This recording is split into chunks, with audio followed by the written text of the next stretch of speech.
राजीव गांधी जी अमर रहें, अमर रहें, अमर रहें। जब तक सूरज चांद रहेगा, राजीव जी का नाम रहेगा। जब तक सूरज चांद रहेगा, राजीव जी का नाम रहेगा। जब तक सूरज चांद रहेगा, राजीव जी का नाम रहेगा। साथियों, आज पूर्व प्रधानमंत्री स्वर्गीय श्री राजीव गांधी जी का आज बलिदान दिवस है। आज इनके बारे में जितना बताया जाए सूर्य को दिया दिखाने के बराबर है। आज हिंदुस्तान के अंदर तो संचार क्रांति, कंप्यूटर क्रांति, विकास की क्रांति को हिलाने वाला एक महामानव कोई पैदा हुआ तो हम बड़े गर्व के साथ कह सकते हैं, सदियों सदियों के बाद ऐसे लोग महामानव पैदा होते हैं जिनमें से स्वर्गीय श्री प्रधानमंत्री स्वर्गीय राजीव गांधी जी थे। साथियों, आज इनके बलिदान दिवस पर आज देश के तमाम हजारों नहीं, करोड़ों नहीं, हर जाति धर्म के लोग आपकी बलिदान दिवस को बड़ी धूमधाम के साथ, बड़ी सादगी के साथ इस कोरोना ऐसी महामारी में अपने अपने घरों में बना रहा है। साथियों, आज बड़े दुख के साथ कहना पड़ रहा है क्योंकि माननीय प्रियंका गांधी जी ने, जो मजदूर हैं, जो अपने परिवार को पालने के लिए अपने घरों से 100 नहीं 500 हजार किलोमीटर प्रदेश में जाकर दिन और रात मेहनत कर कर अपने परिवार को लालन पालन करने का काम करते थे, इस कोरोना ऐसी महामारी में वो तबाह और बर्बाद हो चुके। साथियों, मैं पूछना चाहता हूँ देश की सरकार से, माननीय प्रधानमंत्री मोदी साहब से, देश की और प्रदेश की सरकार से, माननीय श्री योगी साहब से, क्योंकि आप सरकार में बैठे हुए हैं। जितने भी सरकार के जितने भी अधिकारी हैं, जो भी इंटरनेशनल और नेशनल जो भी डिसीजन आप कोई लेता है तो आपके द्वारा लिए जाते हैं। आपने पूरे देश के अंदर आपने जनता कर्फ्यू के बाद पूरे देश में लॉकडाउन कर दिया। आपको पहले से ही इस देश के भविष्य के बारे में आपको पहले से पता था कि 22 तारीख से हमारा देश लगातार बंद की करार में होगा। कोई भी बच्चा, कोई भी बुजुर्ग, कोई भी दुकान, कोई भी व्यक्ति अपने घर से बाहर नहीं निकल पाएगा, कोई भी व्यक्ति मजदूरी नहीं कर पाएगा, कोई भी व्यक्ति कोई भी राशन नहीं ले पाएगा। ऐसी स्थिति में आपने एक ऐसा डिसीजन लेकर देश के अंदर जो करोड़ों लाखों नहीं करोड़ों दीनहीन गरीब लोग जो अपने परिवार से हजारों किलोमीटर दूर जो अपने रोजगार करने के लिए गए थे, वो रोजगार करने के बाद आज तक 2 महीना करीब होने वाले हैं। 22 तारीख को 2 महीना करीब हो जाएंगे।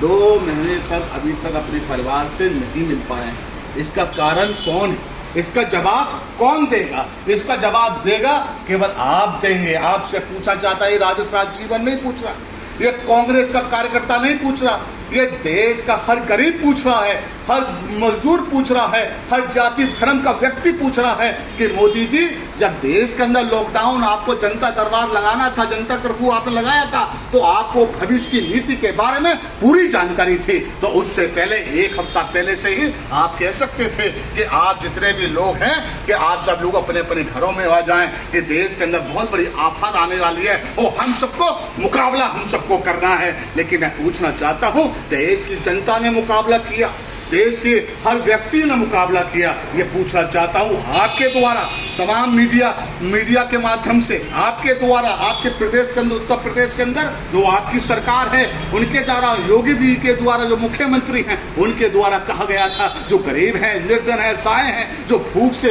अपने परिवार को जो कुआं खोदते हैं, रोज पानी पीने का काम करते हैं, ऐसे लोगों को मरने नहीं दिया जाएगा, ऐसे लोगों को भूखा सोने नहीं दिया जाएगा। लेकिन अफसोस के साथ कहना पड़ रहा है, आपने कहा था, योगी जी ने कहा था, हर घर में हम राशन पहुंचाएंगे, हमारी सरकार की बसें लगेगी, हमारी सरकार की गाड़ियां लगेंगी, हर घर में हम अपनी तरफ से होम डिलीवरी कराने का भी हम कोई काम करेगा तो हम कराएंगे। लेकिन आज तक कोई भी ऐसी कोई आप बता दें कि किस मोहल्ले में सरकार की दुआ, सरकार के तहत आपकी गाड़ियां गरीब मलिन बस्तियों में गई हों, उनको अनाज देने का काम किया हो, उनको भूखे पेट भरने का काम किया हो। मैं पूछना चाहता हूं आपसे, जब प्रियंका गांधी जी, हमारी नेता प्रियंका गांधी जी, और वो लहू है जिनके परिवार ने देश की अखंडता को, भाईचारों को, मानवता को बढ़ाने के लिए अपने प्राणों के हंसते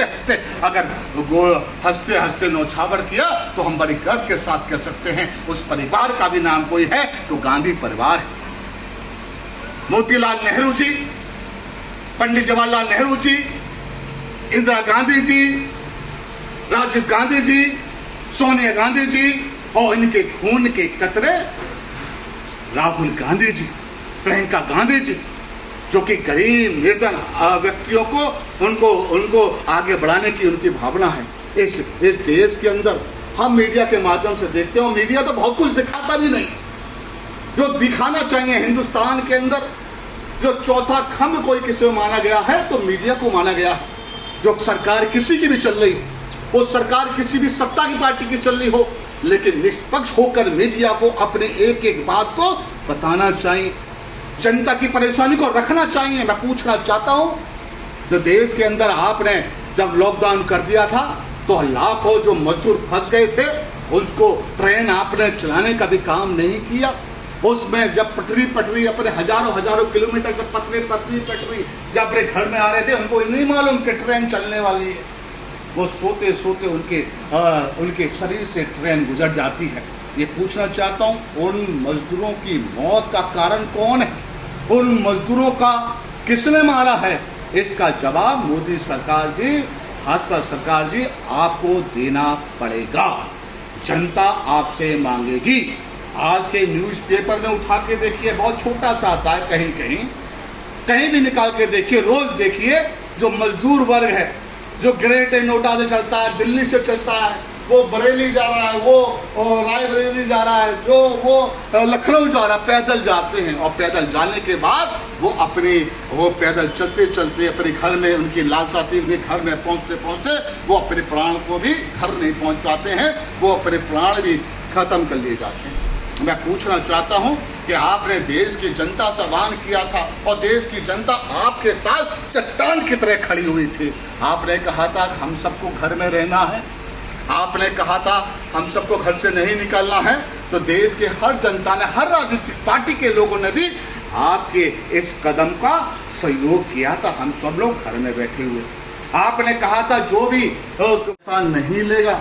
लेकिन पूछना चाहता हूँ आपसे पूछना चाहता हूं, आप किराएदार से पैसा, मालिक से पैसा किराएदार से लेने के लिए मना करते हैं, लेकिन जो बिजली का बिल है, जो सरकारी बिल जो आता है, उसको माफ करने का आपका भी हृदय नहीं।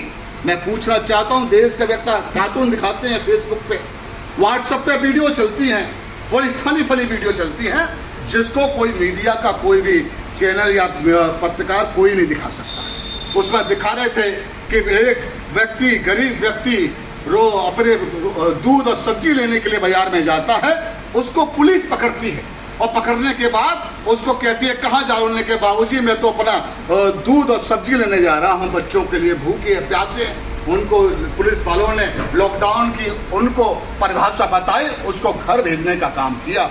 और एक जगह जाता है, दो व्यक्ति निकलते हैं, उनको पुलिस पकड़ती है, उनसे पूछती है तुम कहाँ जा रहे हो? उन्होंने कहा साहब हम तो शराब लेने के लिए जा रहे हैं, शराब की दुकान पे ठेका लेने के लिए जा रहे हैं। उन्होंने कहा जाइए आप शराब की दुकान को लेके जाइए। पूछना चाहता हूँ, इस लॉकडाउन में आज 1 लाख से भी ज्यादा लोग पीड़ित, इस बीमारी में पीड़ित हैं। अगर आज शराब की दुकान ना खुलते तो ये इतना बड़ा महामारी पैदा नहीं होती। इसी प्रकार से आपसे पूछा चाहता हूँ, मैं भाई प्रियंका गांधी जी को नमन करता हूं, भाई अजय कुमार लल्लू जी को नमन करता हूं, कांग्रेस का हर पार्टी का व्यक्ति उन लोगों को नमन करता है जो गरीब मजदूर असहाय लोगों के लिए।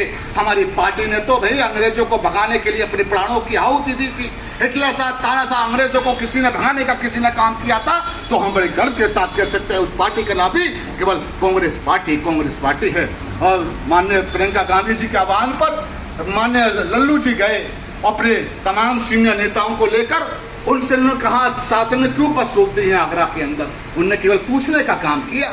उन पूछने का काम करने के बाद कहते कि काम करने का उनका कसूर ये था, लेकिन उनको पकड़वाने का और जेल भेजने का काम अगर किसी ने किया तो योगी की सरकार ने किया।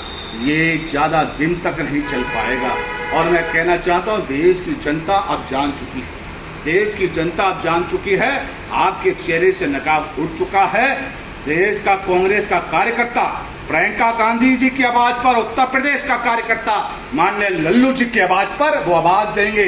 सैकड़ों की संख्या में नहीं, लाखों की संख्या में कांग्रेस का व्यक्ति मजदूर, गरीब, निर्धन, असहाय लोगों को हक दिलाने के लिए हमें अगर पसीना छोड़ो खून भी बहाना पड़े तो हम खून बहाने से पीछे नहीं हटेंगे। मैं इस बलिदान दिवस पर माननीय राजीव गांधी जी को सत नमन करता हूँ, सत प्रणाम करता हूँ। जय हिंद, जय भारत, जय कांग्रेस, जय सोनिया गांधी, जय प्रियंका गांधी, जय राहुल गांधी।